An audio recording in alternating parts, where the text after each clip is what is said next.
ASM info viewers அனைவருக்கும் வணக்கம். நான் உங்கள் doctor Rajalakshmi, Siddha physician. So இந்த பதிவில் எதை பற்றி பார்க்க போகிறோம்னா, யூஸ்வலாக சில கம்ப்ளைண்ட்ஸ் சொல்லுவாங்க, கமெண்ட் செக்ஷனில் கூட போஸ்ட் பண்ணியிருக்காங்க.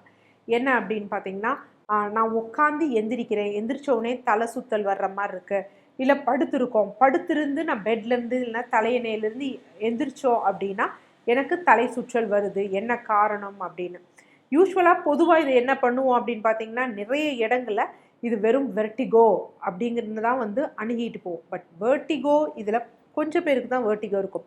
அதையும் தாண்டி அதிக பிரச்சனை எதனால இருக்கும் அப்படின்னா, கழுத்தெலும்பு தேய்மானம், இல்லை அங்கே இருக்கக்கூடிய டிஸ்க் ப்ரொலாப்ஸ் ஆகிறது, அந்த கழுத்து பகுதிகள் அந்த எலும்புகளுக்கு நடுவுலேருந்து வேர்டிபிராஸ்க்கு நடுவுலேருந்து வரக்கூடிய நரம்புகள் நசுங்கிறது. ஸோ இந்த மாதிரி காரணங்களால தான் என்ன அப்படின்னு பார்த்தீங்கன்னா தலை சுற்றல் இருக்கும். நம்ம படுத்து எந்திரிக்கும் போது தலை சுற்றல் மட்டும் இருக்குது, இல்லை நடக்கும் பொழுது தலை சுற்றல் இருக்குது, கொஞ்சம் குனிஞ்சோன்னா தலை சுற்றல் இருக்குது, உட்காந்து எழுந்தோம்னா தலை சுற்றல் இருக்குது. ஆனால் வெறும் தலை சுற்றல் மட்டும்தான் இருக்குது. இதனுடன் அசோசியேட்டடாக பார்த்திங்கன்னா வாந்தி, இல்லை பார்வை குறைபாடு, இந்த மாதிரியெல்லாம் இல்லை அப்படின்னாலே அது என்ன அப்படின்னு பார்த்திங்கன்னா சர்விக்கல் டிஸ்க் கம்ப்ரெஷன் தான். இன்னொரு விஷயம் இருக்குது, நம்ம ரொம்ப அதிகமாக விரதம் இருக்கிறோம், இல்லை ரொம்ப இப்போ ஒரு கழிச்சல் அதிகமாக போகுது அப்படின்னா டீஹைட்ரேஷன் ஆகுறோம் அப்படின்னு வச்சுக்கோங்களேன். டீஹைட்ரேஷன் ஆகும் பொழுது நம்ம உடம்புல இருக்க எலக்ட்ரோலைட்ஸ் கம்மியாயிடும். ஸோ எலக்ட்ரோலைட்ஸ் கம்மியாகும் பொழுது என்ன ஆகும் அப்படின்னா சோடியம் கம்மியாகும். சோடியம் கம்மியாச்சு அப்படின்னு வச்சுக்கோங்களேன், நம்ம எந்திரிச்சோம் அப்படின்னா ஒரு தலை சுற்றல், இது சுற்றல் அப்படிங்கிறத விட எப்படின்னா நம்மளால் ஒரு பேலன்ஸ் பண்ண முடியாத நிலை ஏற்படும். ஸோ அந்த மாதிரி நிலையில் ஏற்பட்டிருந்ததுன்னா அது சர்விக்கல் டிஸ்க் பல்ஜோ இல்லை கழுத்தெலும்பு தேய்மானமோ கிடையாது. என்ன அப்படின்னா நமக்கு இந்த எலக்ட்ரோலைட்ஸ் குறைஞ்சிருக்கு. அப்போ நல்லா கொஞ்சம் நம்ம எலக்ட்ரோலைட்ஸ் போட்டு தண்ணீர் குடிச்சுக்கிறது, இல்லை வெறும் சர்க்கரை உப்பு கலந்து தண்ணீர் குடிச்சுக்கிறது, இல்லை ஏதாவது பழங்களின் ஜூஸ் சுகர் போடாமல் எடுத்துக்கிட்டோம் அப்படின்னா நமக்கு பேலன்ஸ் ஆகிடும். ஸோ அந்த மாதிரி இதுவும் கிடையாது. ஸோ இப்போ மேஜராக நிறைய பேருக்கு இருக்கக்கூடிய ப்ராப்ளம் என்னென்னா கழுத்தெலும்பு தேய்மானம் தான். ஸோ அப்போ கழுத்தெலும்பு தேய்மானம் இருக்குது அப்படின்னா நம்ம என்ன பண்ணணும் அப்படிங்கிறத இந்த பதிவில் பார்க்குறோம். அதுதான் மேஜர் தலை சுற்றலுக்கு காரணமாக இருக்கும். ஸோ அப்போ ஃபஸ்ட்டு நம்ம என்ன பண்ணணும்னா நம்ம ஃபஸ்ட்டு நம்மளை கரெக்டாக இருக்கோமா, அதுதான் நம்மளுடைய காரணமா அப்படிங்கிறதுக்கு என்ன பண்ணோம், நல்லா ஸ்ட்ரைட்டாக உட்காந்துக்கணும். ஒரு இடத்துல ஸ்டாண்டர்டாக உட்காந்துட்டு இந்த ஷோல்டரை ஸ்ட்ரைட்டாக வச்சுக்கிட்டு தலையை இப்படி வச்சுட்டு என்ன பண்ணணும்னா ரைட் லெஃப்ட் டக்குன்னு திரும்பணும். ஸ்லோவாலாம் திரும்பக்கூடாது. டக்குன்னு நம்ம லெஃப்ட் சைட் திரும்பி இந்த சைடு அப்படியே பார்க்கணும்.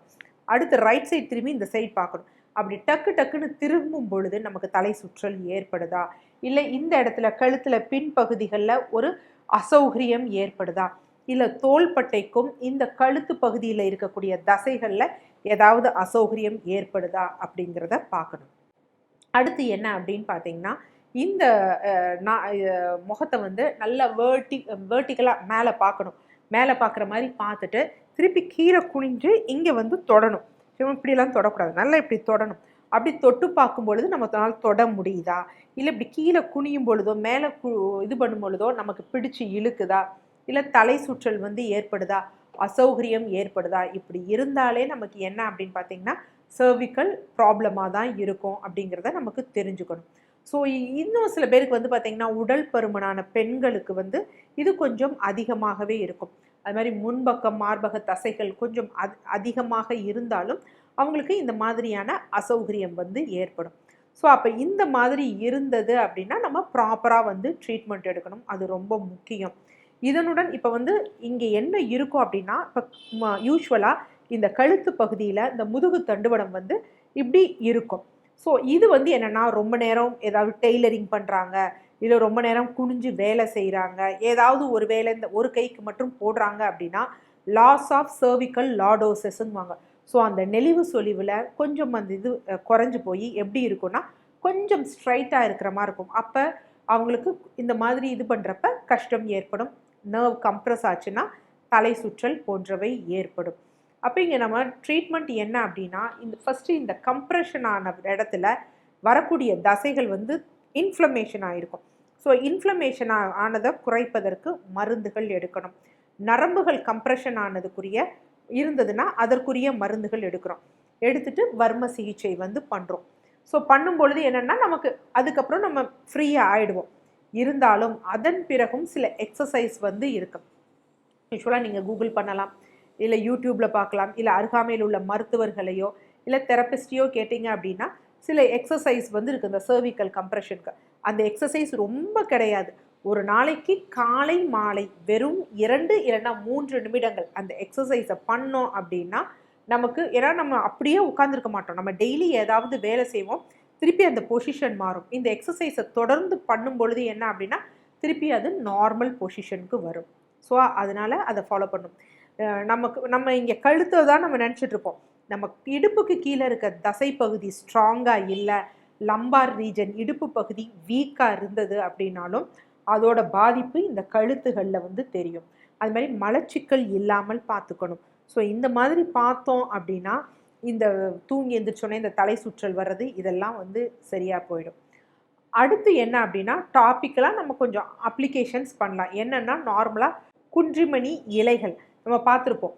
விநாயகர் சதுர்த்திக்கெலாம் வந்து விநாயகரோட கண்ணுக்கு வந்து ஒரு விதை வச்சுருப்பாங்க, கருப்பு சிகப்பு கலந்த விதை. நீங்கள் அந்த விதை யூஸ் பண்ண போகிறதுல அந்த குன்றிமணி இலைகள், அந்த குன்றிமணி இலைகளை என்ன செய்யணும், பறித்து நல்லெண்ணெயில் போட்டு காய்ச்சிட்டு அந்த எண்ணெயை என்ன பண்ணணும்னா கழுத்துலேருந்து இந்த முதுகு தண்டுவடம் எண்டு வரைக்கும் அப்படியே அப்ளை பண்ணி விடணும். அப்ளை பண்ணிவிட்டு என்ன பண்ணணும்னா நார்மலாக புளி இலை இருக்குது பார்த்தீங்களா, புளி இலை போட்டு கொதிக்க வச்சு அந்த தண்ணீரில் நம்ம குளிச்சுட்டு வந்தோம் அப்படின்னா நமக்கு கொஞ்சம் அந்த வலி வேதனை, அதாவது மாத்திரைகள்னு எடுக்க வேண்டிய அவசியம் இல்லாமல் குறையும். பட் ப்ராப்பராக நம்ம ட்ரீட்மெண்ட் எடுக்கும் பொழுது தான் அந்த கம்ப்ரெஷனுக்குரிய வர்ம சிகிச்சையும் பண்ணும் பொழுது அது நார்மல் ஆகும். ஸோ அதனால் தலை சுற்றல் எந்த வகை மேஜராக வந்து சர்விக்கல் தான், அதை இல்லாமல் எலக்ட்ரோலைட்ஸ் குறைஞ்சா வரும் அப்படிங்கிறத சொல்லியிருப்பேன். ஸோ அதற்கு தகுந்த வகையில் நீங்கள் சிகிச்சை எடுத்தீங்கன்னா பிரச்சனையிலேருந்து தப்பித்து கொள்ளலாம். நன்றி.